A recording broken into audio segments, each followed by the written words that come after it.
नमस्कार, मैं अनीता सिंह स्वागत करती हूँ आपका हमारे इस खास प्रोग्राम में जिसका नाम है गुड लक टिप्स। दोस्तों, अगर आप धन की प्राप्ति कौन नहीं चाहता। मनुष्य की चाहत होती है कि उसे धन मिले, लेकिन ये धन आपको सिर्फ चाहने भर से नहीं मिलने वाला।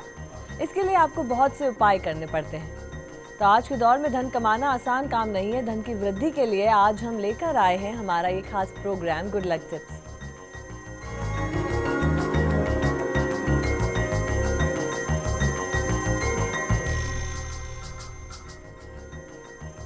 मित्रों, बढ़ती महंगाई के चलते अधिकांश लोगों को पैसों की तंगी झेलना पड़ रही है और जिस प्रकार वस्तुओं की कीमत में बढ़ोतरी हो रही है, उसी प्रकार व्यक्ति की आय में कमी हो रही है। ऐसे में आर्थिक संकट को झेलना पड़ता है। तो आज के स्पेशल एपिसोड में हम बहुत कुछ स्पेशल लेकर आपके लिए बहुत से ऐसे टिप्स हैं, आसान उपाय हैं और जिससे आपको धन लाभ होगा। इन सभी के बारे में बात करने के लिए हमारे साथ हमारे स्टूडियो में मौजूद है जाने माने ज्योतिष आचार्य पंडित मुकेश शास्त्री जी। जय अम्बे। तो चलिए शुरुआत करते हैं इस कार्यक्रम की। जानते हैं पंडित जी से कि क्या कुछ करें धन अर्जित करने के लिए। गुड लक टिप कार्यक्रम के सभी दर्शकों पर माँ बगलामुखी का आशीर्वाद और कृपा दृष्टि हमेशा बनी रहे। आप सभी का कल्याण हो। दोस्तों, आज के इस महंगाई के युग में धन की कितनी आवश्यकता है यह आप सभी जानते हैं। सुखपूर्वक रहने के लिए पग पग पर धन की आवश्यकता पड़ती है। घर चलाने के लिए, बच्चों की उच्च शिक्षा के लिए आपको अपनी क्षमता से ज़्यादा मेहनत करनी पड़ती है। कन्या का विवाह करना है, बिटिया का विवाह करना है, एक सुंदर से घर का आपका सपना है, पर आप जितना कमाते हैं वो सब तो रोज के खर्चों में ही पूरा हो जाता है। तो अपने सपनों को पूरा करने की चिंता आपको हमेशा लगी रहती है। तो आज मैं आपको इन सब समस्याओं के निवारण के लिए आज भारतीय ज्योतिष शास्त्र के प्राचीन खजाने से, अनमोल खजाने से आपके कोष में वृद्धि करने वाला, आपके धन में वृद्धि करने वाला एक बहुत ही चमत्कारिक और दुर्लभ प्रयोग आज मैं आपको बताने जा रहा हूँ। आप इस एपिसोड को बहुत ध्यान से देखिएगा, बहुत ध्यान से सुनिएगा। आपकी जितनी भी धन की कमी है, यदि आप इस प्रयोग को करते हैं तो निश्चित तौर पर आपकी धन की कमी जो है वो बहुत जल्द दूर हो सकती है। इस प्रयोग के अंदर मंत्र की बहुत बड़ी भूमिका है। यदि आप इस प्रयोग को लगातार 40 दिन तक करते हैं तो निश्चित तौर पर आपका जो धन से संबंधित जो कोष है वो आपको दिनों दिन बढ़ता दिखेगा और आपकी जो धन की कमी है उससे आपको मुक्ति मिलेगी। मेरा दावा है कि यदि आप इस मंत्र की साधना कर लें तो निश्चित तौर पर आपको बहुत ही चमत्कारिक परिणाम देखने को मिलेंगे। इस प्रयोग के अंदर मंत्र की विशेष भूमिका है। आप लिख लीजिए इस मंत्र को। आपकी टीवी स्क्रीन पर भी यह मंत्र आ रहा है। बहुत ही चमत्कारिक और बहुत ही दुर्लभ मंत्र आज मैं आपको बताने जा रहा हूँ। मंत्र इस प्रकार है, बहुत धीरे धीरे उच्चारण मैं आपको करूँगा। आप कॉपी पेन लेके आप लिखिए इसको। ओम श्रीम क्लीम श्रीम भगवती देव्ये नमः दारिद्र्य हरताय कोश वृद्धि दिने दिने। पुनः एक बार इस मंत्र का उच्चारण सुन लीजिए। ओम श्रीम क्लीम श्रीम भगवती देव्ये नमः दारिद्र्य हरताय कोश वृद्धि दिने दिने। यदि आप इस मंत्र की लगातार 40 दिन तक साधना कर लेते हैं, जाप कर लेते हैं, तो निश्चित तौर पर आपकी धन से जितनी भी संबंधित समस्याएं हैं वो आपको बहुत ही जल्दी दूर होते हुए दिखेंगी। आपके सपनों को पूरा करने में आ रही धन की जो कमी है वो भी निश्चित तौर पर आपसे दूर होगी। दोस्तों, आपने तो ये जाना कि धन वृद्धि के लिए जो मंत्र है, और साथ ही हम पंडित जी से जानेंगे कि पंडित जी ये तो आपने मंत्र बताया, लेकिन आप बताते हैं कि हर मंत्र को करने का एक विधि होती है, एक विधान होता है। तो इस मंत्र की करने की क्या विधि है? जी, मैं आज आपको इस मंत्र की बहुत ही सरल विधि बता रहा हूँ जिसको आप खुद कर सकते हैं। इस अनुष्ठान को आपको करना ये है कि किसी भी शुक्ल पक्ष की प्रदोष तिथि के दिन, ध्यान रखें, शुक्ल पक्ष की प्रदोष तिथि के दिन प्रातः स्नान आदि से निवृत्त होने के पश्चात में आप लाल वस्त्र अथवा पीले वस्त्र धारण करके लाल आसन अथवा पीले आसन पर अपने पूजा कक्ष में उत्तर दिशा की तरफ मुख करके बैठ जाएं। क्योंकि उत्तर दिशा जो है वो माँ लक्ष्मी की दिशा है, भगवान कुबेर की दिशा है, भगवान गणेश की दिशा है। तो जब भी आप पूजा करने बैठें तो उत्तर दिशा की तरफ यदि आप मुख करके बैठते हैं तो माँ लक्ष्मी, भगवान गणेश, भगवान कुबेर का आशीर्वाद मिलता है। तो उत्तर दिशा की तरफ मुख करके बैठ जाएं, आचमन और प्राणायाम करें। तत्पश्चात में अब आपको क्या करना है, आपको एक चौकी अथवा बाजोट की अपने सामने आप स्थापना कर लीजिए। उस चौकी अथवा बाजोट पर एक पीला वस्त्र अथवा लाल वस्त्र बिछाकर उस पर आपको हल्दी से स्वस्तिक बनाना है। हल्दी को गंगा जल में घोल के उससे उसके ऊपर जो आपने वस्त्र बिछाया उसके ऊपर स्वस्तिक का चिन्ह बनाना। तत्पश्चात में आपको क्या करना है कि एक मुट्ठी हरिद्रा से रंगे हुए पीले चावल, हरिद्रा मतलब हल्दी से रंगे हुए पीले चावल की एक ढेरी, एक मुट्ठी में जितने आते हैं उसको स्वस्तिक के ऊपर आपको स्थापित कर देना। अब आप एक तांबे का नया कलश होना चाहिए, तांबे का एक छोटा कलश ले लीजिए। उस छोटे कलश में शुद्ध देशी घी भरकर चावल की जो आपने ढेरी रखी स्वस्तिक के ऊपर, वहां पर उस कलश को स्थापित कर दीजिए। कलश के मुख पर एक तांबे की पात्र रख दीजिए, एक प्लेट रख दीजिए और उस पर 5 काली साबुत हल्दी रखनी है। आपको ध्यान रखें कितनी, 5 काली साबुत हल्दी आपको उस प्लेट के ऊपर, उस पात्र के ऊपर रखनी है। अब आप कुमकुम से, केसर से अथवा चंदन से जो आपका तांबे का जो कलश है उसके ऊपर आपको ओम का चिन्ह बनाना है। तत्पश्चात में आपको उस चौकी जो बाजोट की आपने स्थापना कर रखी है, जिसके ऊपर आपने कलश स्थापित किया है, उसी चौकी पर आपको मां भगवती और रिद्धि सिद्धि के दाता, शुभ लाभ के पिता, माता संतोषी के पिता भगवान गणेश जी की आपको सुंदर प्रतिमा या एक मनमोहक चित्र की आपको स्थापना करनी है।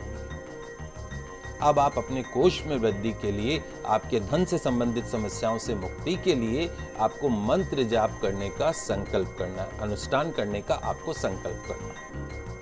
संकल्प के पश्चात में मां भगवती और भगवान गणेश जी की आपको पंचोपचार, षोडशोपचार आपको पूजा कर उनका आह्वान करना है कि आप आइए, हमारे अनुष्ठान में आप विराजिए, हम प्रतिदिन आपकी सेवा करेंगे, मंत्र जाप करेंगे, आपको प्रसन्न करेंगे और आप प्रसन्न होकर हमारे धन से संबंधित सभी समस्याओं से आपको हमें मुक्ति प्रदान करनी है। तो उनका आह्वान करें। आह्वान करने के बाद में माता रानी को और भगवान गणेश को धूप, दीप, नैवेद्य, पान, फल, सुपारी और दक्षिणा आपको अर्पण करनी है।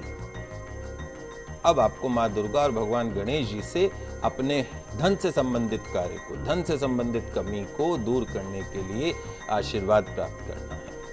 तत्पश्चात में आपको जो मैंने आप मूल मंत्र बताया कोष वृद्धि करने का, उस मंत्र का आपको जाप करना है। ध्यान रखें, कम से कम आपको 108 बार इस मूल मंत्र का जाप अवश्य करना है। जाप के पश्चात में मां भगवती और भगवान गणेश जी की आपको आरती करनी है, पुष्पांजलि करनी है और अंत में क्षमा प्रार्थना करते हुए मां भगवती से, भगवान गणेश जी से आपको अपने दारिद्र्य को दूर करने की, अपने धन के कोष में वृद्धि करने की प्रार्थना करनी है। तो प्रतिदिन इसी प्रकार माता रानी और भगवान गणेश जी की यदि आप पूजा करते हैं और मूल मंत्र का 108 बार जाप करते हैं और लगातार 40 दिन तक इसी प्रकार इस मंत्र का जाप करते हैं, तो निश्चित तौर पर इस अनुष्ठान के माध्यम से आपका जो दारिद्र्य खत्म होगा, माँ लक्ष्मी का आपके कोष में स्थायी निवास होगा, रिद्धि सिद्धि के साथ में शुभ लाभ और भगवान गणेश जी का आपको आशीर्वाद प्राप्त होगा। तो दोस्तों, ये तो आपने जानी पूरी विधि विधान, जिससे कि आप इस पूरे जो मंत्र है इसका जाप किस तरीके से करें।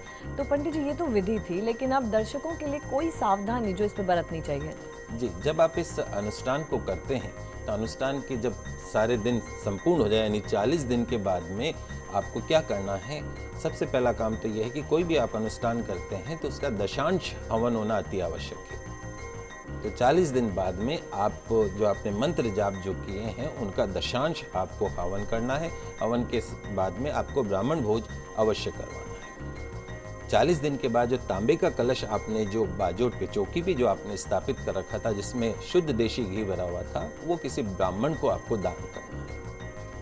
पूजा में जो साबुत काली हल्दी आपने 5 साबुत काली हल्दी रखी थी, उन हल्दी को आप अपनी तिजोरी में, अपने कोषागार में, अपने दुकान के गल्ले में यदि आप रखते हैं तो आपको कभी भी धन की कमी का सामना नहीं करना पड़ता है। इस मंत्र का जाप यदि आप लाल वस्त्र या पीले वस्त्र पहन के करें तो बहुत शुभ परिणाम आपको प्राप्त होते हैं। रक्त चंदन की माला से इस मंत्र का जाप कर सकते हैं, कमल गट्टे की माला से इस मंत्र का जाप कर सकते हैं।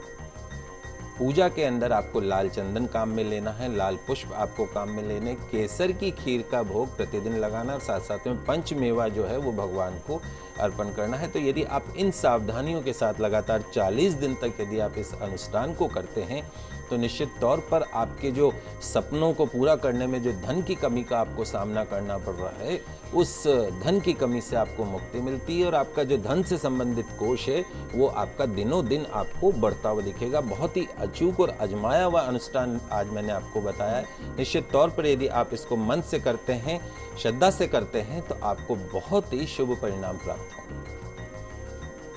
तो दोस्तों, आपके घर में अगर वास्तु सम्मत दिशा में रखी तिजोरी या आपके घर में वास्तु सम्मत दिशा में बना कोषागार जहां आपकी धन संपत्ति में दिनों दिन वृद्धि करता है, वहीं गलत स्थान पर रखा कोषागार या गलत स्थान पर रखी तिजोरी आपके घर में धन का नाश करती है, तो पंडित जी से हम जानते हैं कि पंडित जी किस तरीके से जो दिशाएं हैं वो किस तरीके से कारगर होती हैं और कैसे काम करती हैं। जी, निश्चित तौर पर मित्रों, आपके घर के अंदर जो तिजोरी होती है उसको जो रखने की जो जगह होती है, कहा जाता है, सबसे पहली चीज़ तो ये कहा जाता है कि दिशा मानव की दशा को बदल सकती है। यदि आप दिशाओं का ध्यान रखेंगे तो निश्चित तौर पर आपको फायदा होगा। तो आपके घर के अंदर बना कोषागार, आपके घर के अंदर रखी तिजोरी भी यदि वो वास्तु सम्मत रूप से बनी हुई है तो निश्चित तौर पर आपके धन के अंदर हमेशा वृद्धि होती दिखेगी।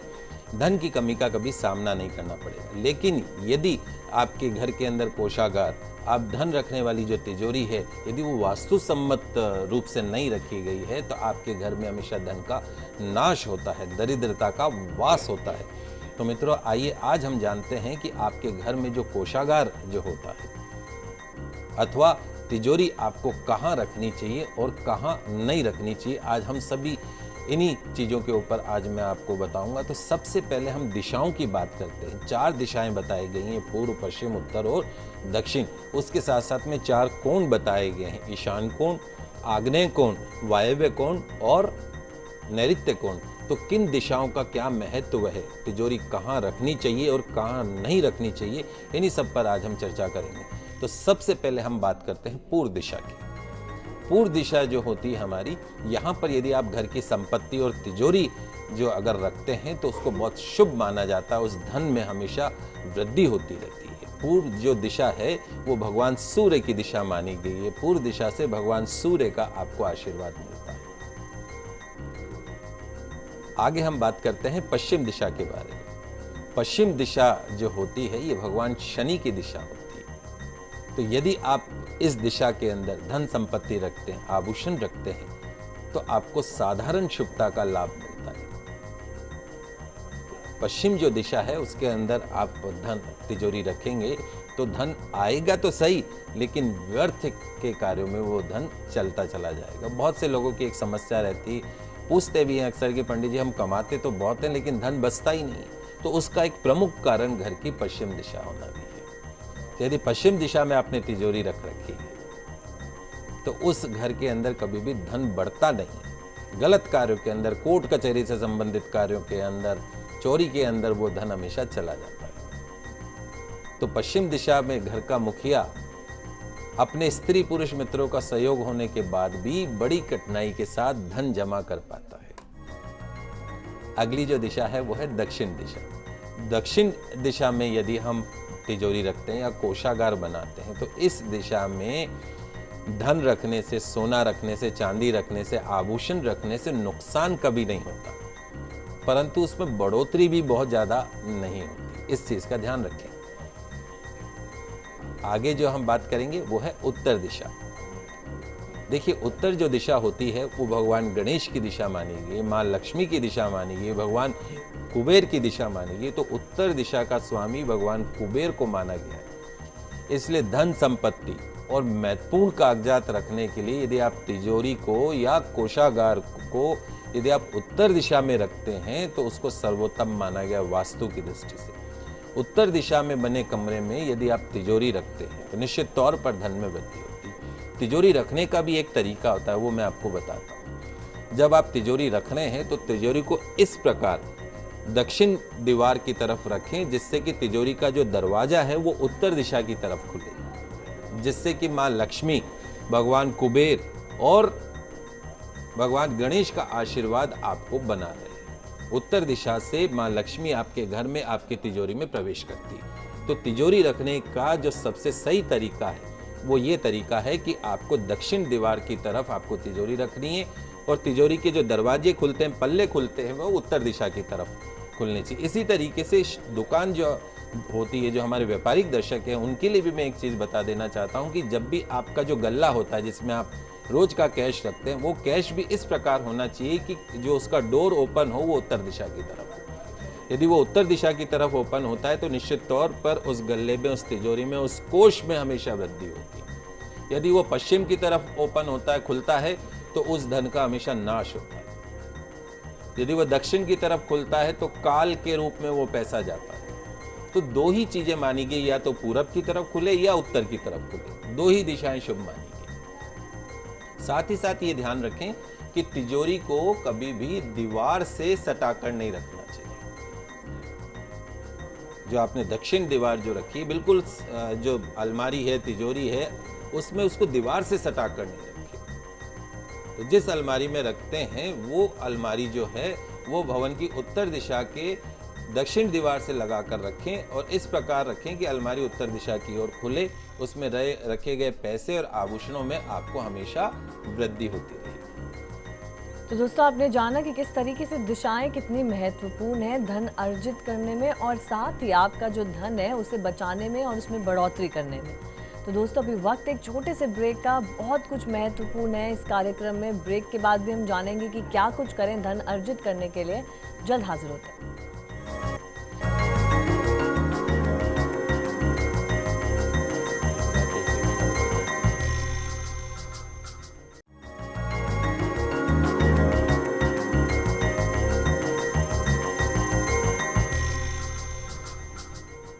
दोस्तों, स्वागत है आपका ब्रेक के बाद। ब्रेक पे जाने से पहले हमने बात करी थी कि किस तरीके से दिशाओं का महत्व होता है धन अर्जित करने में और धन को बढ़ोतरी करने में। लेकिन अब हम आगे बढ़ेंगे और बात करेंगे कि दिशाओं के अलावा कोण कितनी महत्वपूर्ण भूमिका निभाते हैं कोषागार वृद्धि में। जी, सबसे पहले तो मैं आपको बता देता हूं कि ये कोण होते क्या हैं। पहला जो कोण होता है वो होता है पूर्व और उत्तर का जो कोना होता है। आपके घर का जो पूर्व और उत्तर का जो कोना है उसे हम ईशान कोण के नाम से जानते हैं। ये जो ईशान कोण होता है ये सबसे शुभ माना जाता है।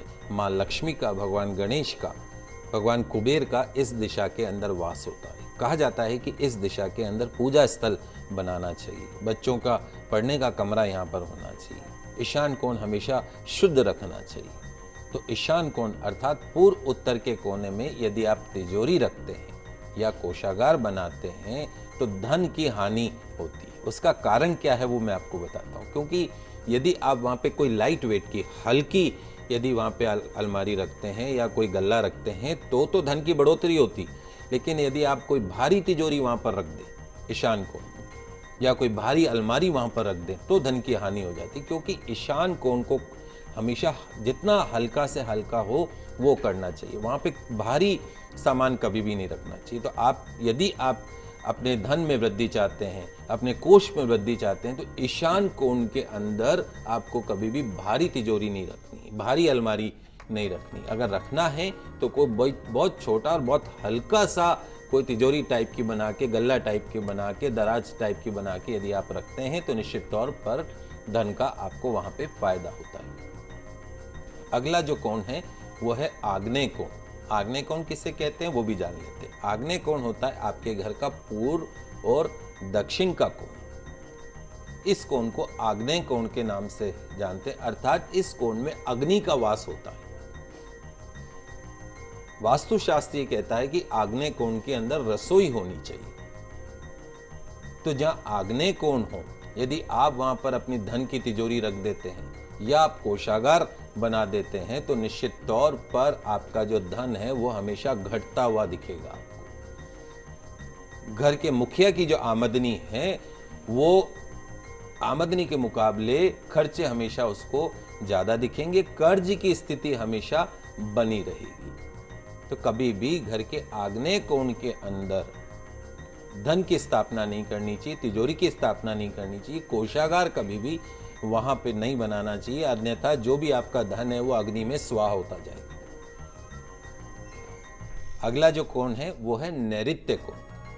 नैऋत्य कोण किसे कहते हैं? आपके घर का जो दक्षिण पश्चिम का जो कोना है उसे हम नैऋत्य कोण के नाम से जानते हैं। यह जो कोना होता है, कहा जाता है कि यहाँ पर भगवान कुबेर का वास माना गया। तो इस कोण के अंदर यदि आप धन रखते हैं, आभूषण रखते हैं, तो निश्चित तौर पर उनके अंदर आपको हमेशा बढ़ोतरी होती हुई दिखेगी। वो वहां पर, क्योंकि दक्षिण कोण ये जो कोण नैऋत्य कोण माना गया है, इसको स्थायित्व का कोण माना गया। पर यह भी अक्सर देखा गया है कि यदि आप नैऋत्य कोण के अंदर तिजोरी रखते हैं, कोषागार बनाते हैं, तो वो धन कहीं ना कहीं और सामान गलत ढंग से कमाया हुआ भी हो सकता है।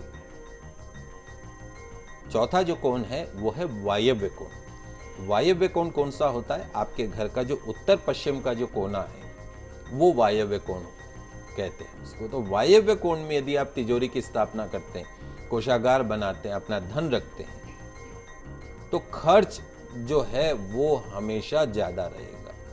जितना आपका खर्च है उससे उतनी भी आमदनी आप जुटा नहीं पाएंगे। तो ऐसे व्यक्ति का जो बजट है वो हमेशा गड़बड़ाया रहता है। तो कर्जदार हमेशा उसके सिर के ऊपर बैठे रहते हैं। तो ये चार जो कोण हैं, इन चारों कोणों का आपको विशेष ध्यान रखना चाहिए। ईशान कोण में धन नहीं रखें, आग्नेय कोण के अंदर धन नहीं रखें, वायव्य कोण के अंदर धन नहीं रखें, नैऋत्य कोण के अंदर आपको धन रखना चाहिए। और धन रखने के लिए पुनः जो मैंने आपको बताया कि वहां पे अलमारी इस या तिजोरी आपकी इस तरीके से होनी चाहिए दक्षिण दीवार की कि वो उत्तर दिशा की तरफ खुले या पूरब दिशा की तरफ खुले। दो ही दिशाएं शुभ मानी गई। अक्सर आजकल क्या होता है कि जगह की कमी के कारण सीढ़ियों के नीचे तिजोरी रख देते हैं, जो कि बहुत ज्यादा अशुभ परिणाम देता है। कभी भी सीढ़ियों के नीचे आपको तिजोरी नहीं रखनी चाहिए, या सीढ़ियों या टॉयलेट के सामने भी आपको तिजोरी नहीं रखनी चाहिए। तिजोरी वाला जो आपका कमरा है, उस कमरे में कोई कबाड़ नहीं होना चाहिए। मकड़ी के जाले होने से नकारात्मक ऊर्जा वहां पर उत्पन्न हो जाती है। तो जिस कमरे में आपने कोषागार बनाया हुआ है, जिस कमरे में तिजोरी रखी हुई है, उस घर के अंदर, उस कमरे के अंदर उसको स्वच्छ रखें। नियमित रूप से नमक के पानी का पोछा लगाएं, तो आपके धन में वृद्धि होती है, आपके कोष में वृद्धि होती है, आपके जेवर में वृद्धि होती है। तिजोरी जो आप घर के अंदर रखते हैं, उसके पल्ले पर जो उसके जो पल्ला होता है खोलने का, यदि आप उस पल्ले के ऊपर बैठी हुई लक्ष्मी जी की तस्वीर, लक्ष्मी जी बैठी हुई हो और उनके दोनों तरफ दो हाथी सूंड उठाए हुए हों, यदि आप इस तरह का चित्र अपने पल्लों के ऊपर लगाते हैं, तिजोरी के पल्लों के ऊपर, अलमारी के पल्लों के ऊपर, तो निश्चित तौर पर उसे बहुत शुभ माना गया है। तिजोरी वाला जो कमरा है उसका जो रंग होना चाहिए, कोषागार वाला जो कमरा है उसका जो रंग होना चाहिए, उसे हमेशा हल्के कलर में रखें। क्रीम रखें, ऑफ वाइट रखें। डार्क कलर काम में नहीं लेना है, लाल कलर आपको काम में नहीं लेना, नीला, काला, इस तरह के डार्क कलर जो हैं, गहरे जो रंग हैं, उनको आपको इस्तेमाल नहीं करना है। तो दोस्तों, आपने जाना कि किस तरीके से विधि जानी, आपने मंत्र जाना, और इसके साथ ही आपने जाना कि कौन सी दिशाएं महत्वपूर्ण है धन अर्जित करने के लिए। और अभी हमने बात करी थी कि कौन से कोण हैं जो महत्वपूर्ण है। साथ ही छोटे छोटे टिप्स हैं जिन्हें आप आजमाइएगा, और अगर उन्हें आजमाते हैं तो ज़रूर से लक्ष्मी जी की बारिश आपके घर में ज़रूर होगी। पंडित जी, ये तो बात रही आज के धन अर्जित करने की विधि और मंत्रों की, लेकिन आज का कोई पावर मंत्र हमारे दर्शकों के लिए? जी देखिए, हर इंसान आज के समय चाहता है कि उसका दुनिया में नाम हो, लोग उसकी तारीफ करें, उसको यश मिले, मान मिले, सम्मान मिले। अक्सर लोगों की एक समस्या रहती है कि हम करते तो बहुत कुछ हैं, लेकिन हमको यश नहीं मिलता है, सम्मान नहीं मिलता है। तो ऐसी स्थिति से बचने के लिए यदि आप चाहते हैं कि आपको जिंदगी में मान मिले, सम्मान मिले, यश मिले, वैभव मिले, कीर्ति मिले, तो आज मैं आपको एक ऐसा पावर मंत्र बता रहा हूं जिसके जाप करने से निश्चित तौर पर आपको यश मिलेगा, मान मिलेगा, वैभव मिलेगी, कीर्ति मिलेगी। बहुत सरल भगवान सूर्य का ये मंत्र है, ओम भास्कराय नमः। पुनः सुन लीजिए, ओम भास्कराय नमः। प्रतिदिन सुबह सूर्योदय के समय इस मंत्र का यदि आप 108 बार जाप करते हैं, भगवान सूर्य को अर्घ्य प्रदान करते हैं, उस अर्घ्य में थोड़ा सा गुड़ और एक छोटी इलायची डाल के भगवान सूर्य को अर्घ्य प्रदान करते हैं, तो निश्चित तौर पर आपके जीवन में हमेशा यश बना रहता है, वैभव बना रहता है, कीर्ति बनी हुई रहती है। भगवान सूर्य का आशीर्वाद आपके ऊपर पूरी तरीके से बना रहता है। तो दोस्तों आज हमने चर्चा करी कि कैसे आप अपने घर में लक्ष्मी जी का निवास कर सकते हैं, उन्हें विराजमान कर सकते हैं। साथ ही हमने जाना पावर मंत्रा भी और कुछ बहुत महत्वपूर्ण उपाय भी। उम्मीद करते हैं हमारा ये कार्यक्रम आपको ज़रूर पसंद आया होगा। पंडित जी, हमारे स्टूडियो में आने के लिए और दर्शकों का मार्गदर्शन करने के लिए आपका बहुत बहुत शुक्रिया। नमस्कार। तो अगर आपकी भी कोई समस्या है और आप उसका समाधान चाहते हैं तो आप हमें कॉल कर सकते हैं, ईमेल कर सकते हैं। हमारा ईमेल आईडी है goodlucktips@firstindianews.com।